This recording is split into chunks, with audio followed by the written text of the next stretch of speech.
wabarakatuh. Hello my beloved student, apa kabarnya sayang hari ini?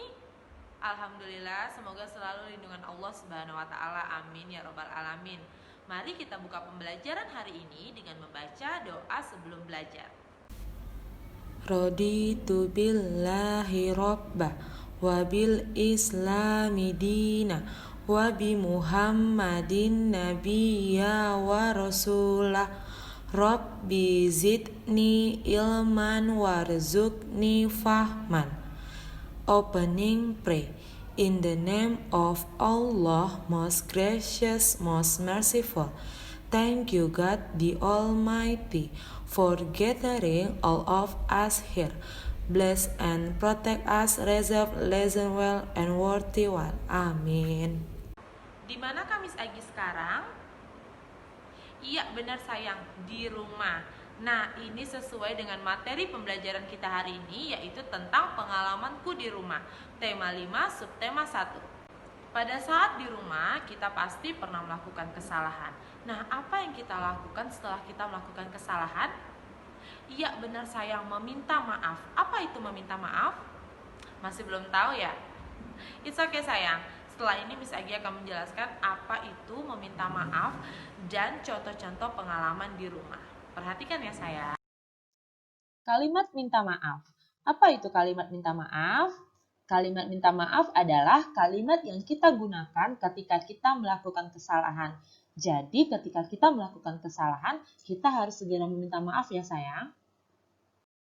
Kalimat minta maaf menggunakan kata maaf. Jadi ketika kita meminta maaf, jangan lupa menggunakan kata maaf. Cara meminta maaf yang baik adalah berikut cara-caranya ya sayang. Yang pertama, sopan dan santun. Yang kedua, berjabat tangan.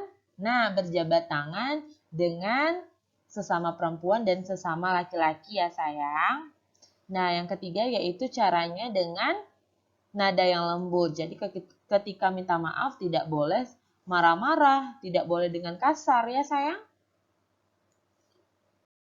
Contoh-contoh kalimat minta maaf.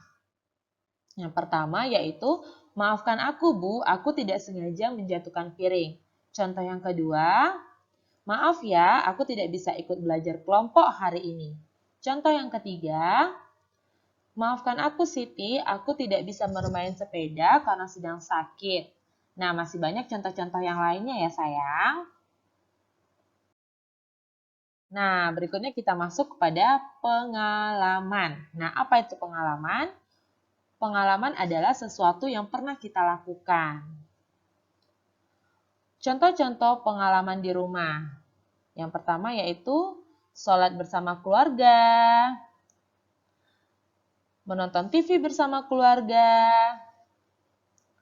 makan bersama, dan bermain bersama adik, kakak, atau abang ya.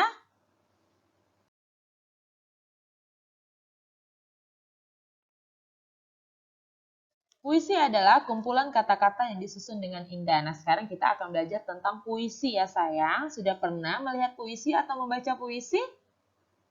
Oke. Miss Agi akan jelaskan di sini ya sayang. Jadi puisi itu adalah kumpulan kata-kata yang disusun dengan indah. Jadi kata-kata yang ada di dalam puisi itu sangat indah dan enak didengar ya sayang. Puisi harus memiliki yang pertama judul dan yang kedua isi. Jadi puisi itu harus memiliki kedua ini ya sayang, yaitu judul dan isi. Puisi terdapat, nah di dalam puisi itu terdapat apa saja? Terdapat baris dan bait. Nah jadi di dalam puisi itu terdiri dari dua, ada baris dan ada bait.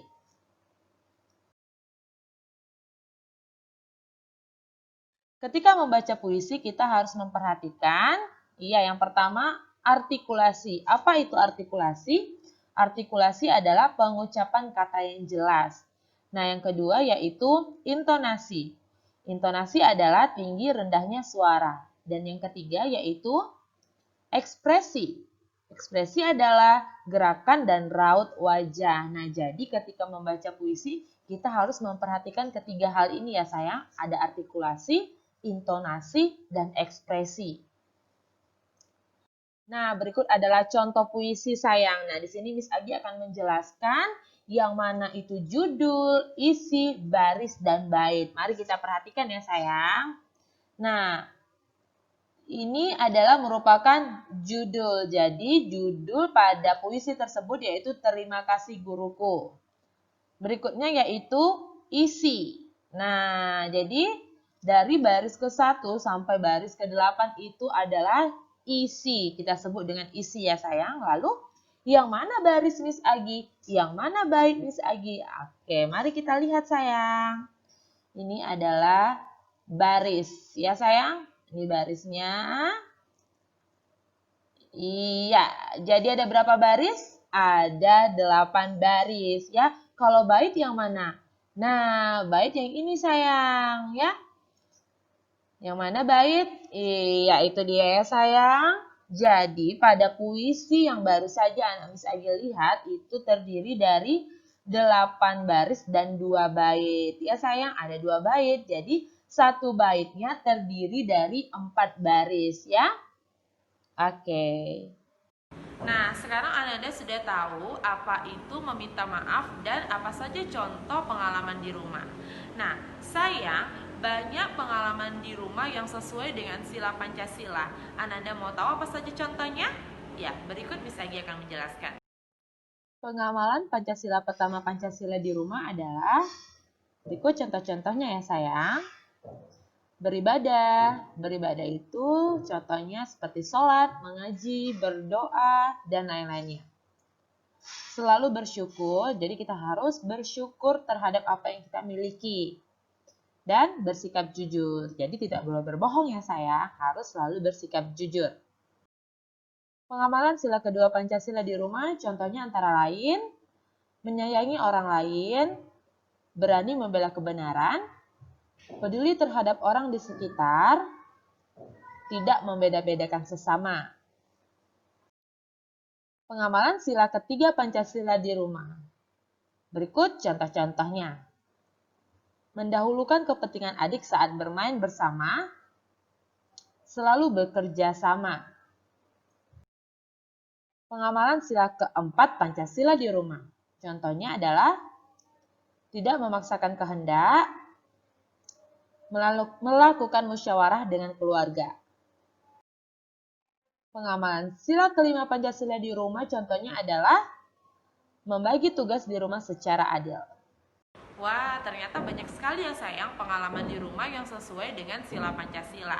Nah, bernyanyi merupakan pengalaman di rumah juga lah sayang. Siapa di sini yang pernah bernyanyi di rumah? Iya, semua kita pernah bernyanyi ya sayang. Nah, bagaimana cara membedakan panjang dan pendek saat bernyanyi? Ada yang tahu? Kalau belum tahu, ini dia penjelasannya.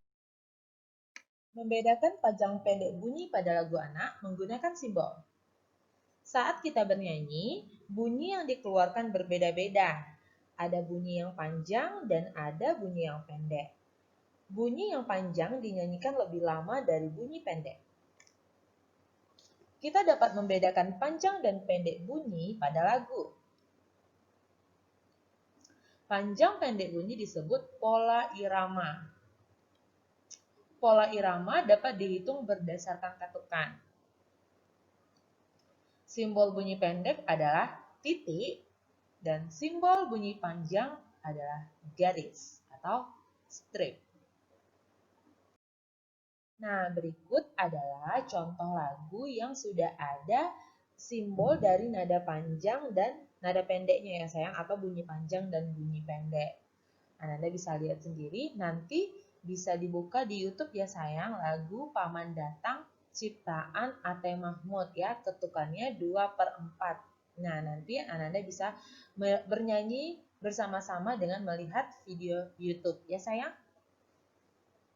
Nah, pada lirik berikut sudah ada tanda bunyi panjang dan bunyi pendeknya ya sayang. Lihat ada tanda garisnya dan tanda titiknya. Menentukan tekanan kuat dan lemah pada lirik lagu anak menggunakan simbol.